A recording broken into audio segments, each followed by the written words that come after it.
Hey guys, what's up? I'm Jen Rosenbaum, portrait photographer, breast cancer survivor, and the author of What the F Just Happened? A Survivor's Guide to Life After Breast Cancer, which is now super exciting, in print and available on Amazon. So you can have a print copy if you want. A lot of you requested it. It's here. Check it out on Amazon. All right, so here's the deal, you guys. I have not made a video in months.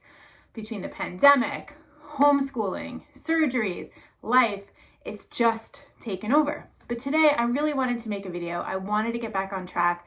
I have so much to tell you guys. I can't even begin to tell you, but on this video, we're only going to concentrate on one thing. However, I do want to tell you, I did have another surgery since my last video, and I can't wait to tell you about it because, I mean, hello, look at how amazing they look. But besides that, I did have a complication. About 7 weeks after my last revision surgery, I came down with an infection. It's been about 2 weeks, and I wanted to share with you guys a little bit about my experience with that and my treatment, which I'm still doing. I am doing at-home antibiotics over IV, and I wanted to show you how I do it and talk a little bit about the infection and what to look for. So we're going to start with me showing you how I actually do this. This is not meant to be a medical video. It is not instructional. Please listen to your nurses and your doctors and all of that. I just want to show you a little bit about the at-home antibiotics because I knew nothing about it. So I wanted to share just a little bit of that with you. And then as the antibiotics are working, I'll tell you about how I knew if I had an infection or how I knew I had an infection and what the course of treatment was and the whole thing. So I'm going to start with that. All right, you guys. So I have this kind of little wrapping around my midline. This is called a midline. Sometimes they do a PICC line. There's all different kinds of lines that they do. This one is a midline and it is attached to my thing here. Hang on one second. This is the only problem. They make it like netting and then it gets, okay. This is just to hold everything together while I'm not using it. This is what the midline actually looks like. Now, usually it's shorter, but I had them add an extender so I could do the antibiotics myself. So this is essentially what it looks like. This is in my vein. It's like an IV, but it's longer. It's about 3 inches long and it stays in your arm for up to a month. They come once a week to change the dressings, which has only been once so far because this is my second week of at-home antibiotics. It can't get wet, so I have something I wear on my arm that I bought off Amazon. You can just look up like PICC line cover. It goes over your arm so it protects it from getting wet. So as my son liked to point out, this part of me is really dirty, which isn't true because I've cleaned up, but whatever. And people ask if it's painful or if I feel it. I'm aware of it, and some points it's a bit more uncomfortable than others, but generally speaking, I don't really feel it so much. I think more so I feel the tubes and everything in that area because it's just a weird spot. Originally, they tried to put the PICC line or the midline here, as you can see, because I have bruises there. That didn't work. They tried to put it up here. It didn't work. So they had to go with this right here. When they put it in, they use a sonogram machine at the same time. They want to make sure that they're getting the actual vein and they don't want to mess around. So it was a little bit of a process. It was a little bit painful, unfortunately, but a small price to pay for not having to be in the hospital. All right, so this is closed right now. It's pinched, my tube, closed off. So we're gonna open it so I can make sure that the antibiotics go through. I like to kind of help the tube just a little bit because it likes to get really squished in there. All right, so most important thing are these guys. Bear with me here. Alcohol wipes. We want to make sure everything is clean and sanitary. And I just ripped the top off of 2 at a time. And so first I'm going to just wipe around the edge with alcohol, make sure it's super clean. And once you do that, you don't want to touch it. So good, nice and clean. The second step is saline. We're going to flush the line with saline. So again, these are all sealed. They're all sanitary. I'm going to take the top off and then you have to prime it basically. So you pull it back, get a little air in there, and then we're going to push it up. I don't know if you can see how, let's try to find a spot of shade. The liquid doesn't really go all the way to the top. There we go. So we're going to push it all the way to the top so we get that little bit coming out. It just screws right on here. And now I'm going to start flushing it, which means I'm just pushing the saline in really slowly. It feels a little cool, kind of freaky, but you get used to it. We just do it kind of slowly. I think that there's about 10 milliliters of liquid in here. Yeah, 10 milliliters. So it doesn't take that long. Now, in between each step, we want to make sure we sanitize again. Okay, so that's done. I'm gonna take this off, throw it down, grab my other alcohol wipe that I opened. Takes some talent to be able to do this and hold it at the same time. I did not go to nursing school or medical school. All right, so I'm just gonna wipe it off again, nice and clean. And then I'm gonna grab this. This is actually my antibiotic. I have 2 of these. They both take about an hour to drip, and I'm gonna hook it up and then I'll explain a little bit more about it. So it's all kind of tangled here. I'm gonna undo the papers. Now the hardest part of this whole process is actually not putting the antibiotics into the IV or anything. The hardest part is remembering to take your antibiotics out of the fridge the night before. So I recommend maybe setting an alarm for that. All right, which I still have yet to do and have learned the lesson the hard way. All right, so I'm going to attach these guys. And now what I'm going to do is on this tube here, you can see that there is a clamp. So we're going to undo the clamp. And the minute I undo the clamp, the antibiotics start flowing into my IV. This one takes an hour to do. It's like this plastic ball that's pressurized. So once it's open, just with the pressure, it starts moving. So you don't have to hang it up like you would in the hospital. You can put it in your pocket. I sometimes wear a little pouch that I stick it in. You can carry on your day, no issue. And I just like to just double check, make sure it looks like it's flowing in. It's a little hard to tell right now, but I do believe that it is working. And I'll show you guys in a few minutes what it looks like when it starts emptying out, and that's how you know that it's working. So I'll show you that. So I'm going to sit that here for a moment. And then after this is done, what I do is I flush the line with saline again, and then I give myself the second antibiotic, and then I flush it again. And then I give myself another tube, I don't have it handy, another tube with a blood thinner in it. And that is just to make sure that there's no clogging or clotting of the blood. This is chemo brain moment, clotting of the blood or anything. So it keeps the line moving very nicely, very cleanly, very open. So I have no issue getting the antibiotic into my IV. And then it's done. So all said and done from beginning to end, it takes me about 2 to 2.5 hours to do.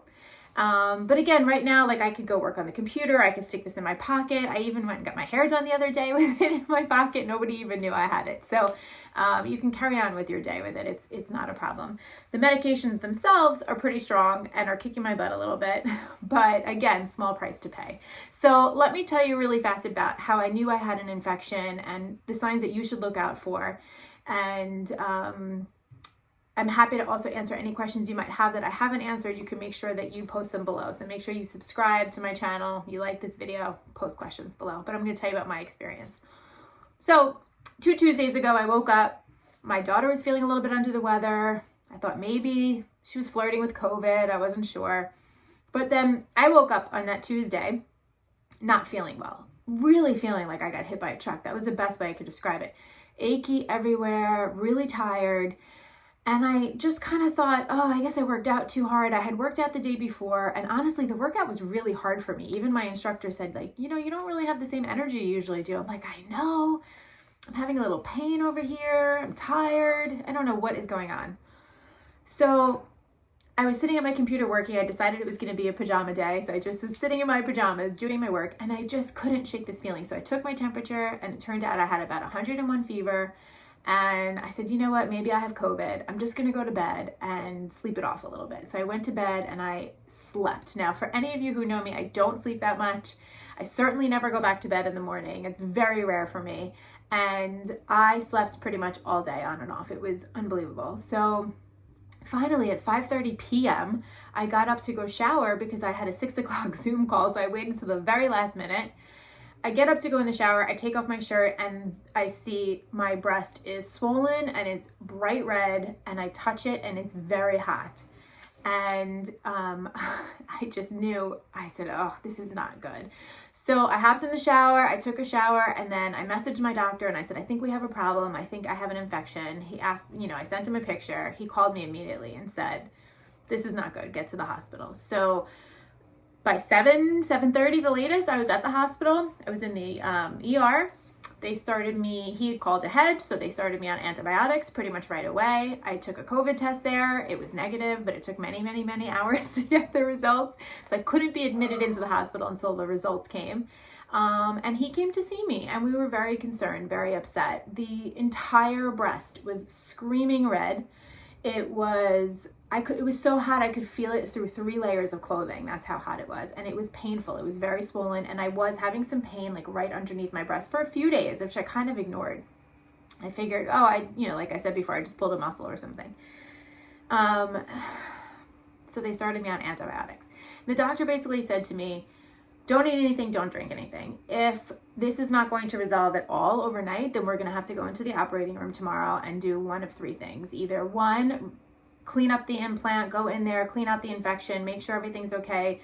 Sorry, not clean out the implant, but clean out the breast and make sure that the infection is out of there, and clean it up, and we can sew you back up and make sure that the infection didn't get to the breast implant. Because once the infection gets to the breast implant, you're done. You need to have it removed. The second option would have been to go in and change the implant just to something clean and make sure that it was good. And then the third option would be to remove the implant, put in an expander, a drain, the whole thing, start all over again from scratch. I didn't like any of those options. So I said, listen, doc, don't worry. This is going to be fine. We're going to make this work. It is going to help me. I am going to heal, and I will see you in the morning. So he left me probably around 10 p.m. and I saw him again the next morning at 6:30 with all of maybe 2 hours sleep, an hour and a half sleep throughout the night. And there was just a little sign of getting better. So I was able to stay out of the operating room. Now, how did he know it was getting better? What he did was he traced the outline of the redness around my breast. And so we were able to see, is it going to recede or not? And it did. It receded just enough for him to say, you know what? I think the antibiotics are working. Let's leave it. Let's see what happens. So I spent 2 days in the hospital under supervision of him, my plastic surgeon, and an infectious disease doctor, and just getting different rounds of antibiotics, just trying really heavy duty stuff to make sure that it killed off the infection. And it was working. It was definitely receding. I didn't have a fever anymore. I didn't feel as achy. Even without a fever, I felt super achy. It wasn't as hot, although it was still hot when I left, still red when I left. And they sent me home on IV antibiotics. So it was very fortunate for me because I didn't have to stay in the hospital. Usually if you're on IV, you need to stay in the hospital. And after 2 days, I just couldn't wait to get out of there. So let's face it, right? So I was very happy to leave, and now I get to do this at home. So the way the service works for me, and this is different for everybody, obviously, but when I came home that night, I had a delivery of IV antibiotics. The hospital arranged it for me, and they sent me a week's worth of antibiotics along with all the saline and the alcohol and everything that we need. And then they come once a week. So that was last Thursday. So this Thursday before, 2 Thursdays ago, this last Thursday, I also got a new delivery of antibiotics, but I also had a visiting nurse come. She changed my dressing. She took blood from me and made sure everything was okay. And that's what will happen going forward, depending on what my treatment plan is. I saw the doctor on Thursday. We both agree that it looks so much better, but there's still a little bit of redness, still a little bit of sign of the infection. So he kept me on the antibiotics for another week. I see him again tomorrow. I'm really hoping that I can get off of these. I do see a little bit of redness still, but it might just take a little bit more time to resolve. Hopefully, like I said, I can at least get off the IV antibiotics and be on oral antibiotics if I need to be. But right now, this is where we're at. So interestingly enough, I know this is a question people are going to ask, was the infection in my wound or my incision or anything like that? No, it was not in the incision. Everything is healed beautifully. It was an internal cellulitis, and we have no idea why it happened. No idea, and no idea why it happened when it did. And everybody always wants to know, how did it happen? How could I avoid it? I don't have an answer for you. I didn't do anything wrong. I didn't do anything that made it happen. Sometimes the body Well, that's a little lie. Let me tell you about that. I have to say the few weeks leading up to my surgery, I was working like a or not up to the surgery, up to the infection. I was working like a crazy person. I was really burning the candle on both ends, sleeping very little, working 14-hour days, dealing with the kids and all sorts of things. And I really wore myself down. And, listen, I'm going to give it to my doctor. He told me, you can't live your life like this, burning your candle on both ends and expect to be healthy all the time. You have to keep your body in a condition that it can fight these things. So I don't know if I was resting more, if I was working less, if I was doing a better job at self-care, maybe I would have been able to fight the infection myself. So maybe it's possible that many of us actually get infections, but our bodies just fight it. For whatever reason, I wasn't able to fight it. So I don't know. And really, there's nothing that you can do, to avoid an infection, except that you really do have to make sure the night before your surgery, the morning of your surgery, you wash with the soap that they either give you or tell you to get, that you keep your incisions clean, you don't be touching it all the time, but again, I was healed and everything looked good. And then all of a sudden this infection popped up. And you know what? I didn't know you can get an infection that far out. And although it's rare, I'm hearing even more stories of people getting infections a year out, 6 months out. So you guys, you always have to pay attention, always have to be aware of your body and listen to your body. If I had called my doctor when I started feeling the pain, maybe I wouldn't have had to go to the hospital. Don't be afraid to ask your doctor, what's going on? I feel something weird. You should never, ever, ever be afraid to do that. I should have done that. All right, I'm going to show you this ball. It still looks kind of big, but it's definitely smaller than it was before. And you can see that like the outside, I don't know if you can see, but is like starting to wrinkle a little because the ball inside is getting smaller, which means the antibiotics are going into my body, doing their job, fighting this infection, and helping to get me on the road to good health again, and hopefully save the boob. All right, you guys, I'm going to make videos about my surgery coming up, so stay tuned for that. If you have any questions, please post below. I do eventually answer all of the comments. Sometimes it takes me a little while, but we're trying to practice self-care here, you guys. Self-care and staying off electronics a little bit more. So that's my plan right now. I appreciate you listening. If you're watching this because you have an infection or experience one, I hope you're feeling well and you're in good health. If you're concerned you have an infection, please, please, please, please, please call your doctor. Don't be afraid to advocate for yourself. It's the most important thing that you can do. All right, guys, make sure you follow along, like this video, subscribe to the channel, join my Facebook group if you want. All the links are in the description below, and I appreciate you following along in the journey and allowing me to be part of yours. Good health, guys.